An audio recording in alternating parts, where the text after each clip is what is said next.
ആദ്യം നമ്മുടെ സോഫ്റ്റ്വെയറിൽ ആളെ നമ്മൾ എൻ്റർ ചെയ്യാണ് ഇപ്പോൾ ചെയ്യുന്നത്.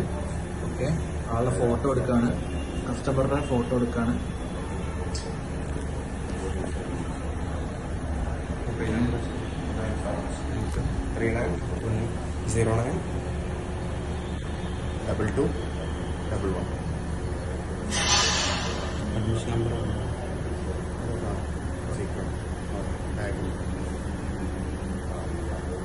നമ്മൾ സോഫ്റ്റ്വെയറിൽ എൻ്റർ ചെയ്തത് ഇവിടെ ബയോമെട്രിക്കിൽ വന്നിട്ടുണ്ടാവും.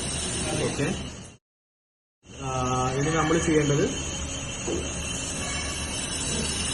അങ്ങനെ ചെയ്യുക. അപ്പോൾ അദ്ദേഹം അഡ്മിനിസ്ട്രേറ്ററാണ്. അപ്പോൾ ഫിംഗർ വെച്ച് കഴിഞ്ഞാൽ നമ്മുടെ മെനുവിൽ പോവാം. മെനുവിൽ നമുക്ക് യൂസർ എന്ന് പറഞ്ഞ ഓപ്ഷൻ ഉണ്ട്. അവിടെ നമ്മൾ കസ്റ്റമറുടെ മൊബൈൽ നമ്പർ, നേരത്തെ എൻ്റർ ചെയ്ത മൊബൈൽ നമ്പർ സെർച്ച് ചെയ്യുക. 9739092211. നമ്മൾ നേരത്തെ സോഫ്റ്റ്വെയർ എൻ്റർ ചെയ്ത ആളവിടെ വന്നിട്ടുണ്ട്. ഓക്കെ, ഇനി സ്പേസ്, അദ്ദേഹത്തിൻ്റെ സ്പേസ് നമ്മൾ കോൺഫിഗർ ചെയ്യാണ്.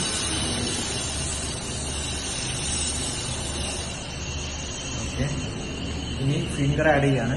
നമ്മൾ ഒരു ആഡ് ഫിംഗർ എന്ന് പറഞ്ഞ ഓപ്ഷൻ ഉണ്ട്, അതിൽ കയറി പ്ലസ് ബട്ടൺ അമർത്തി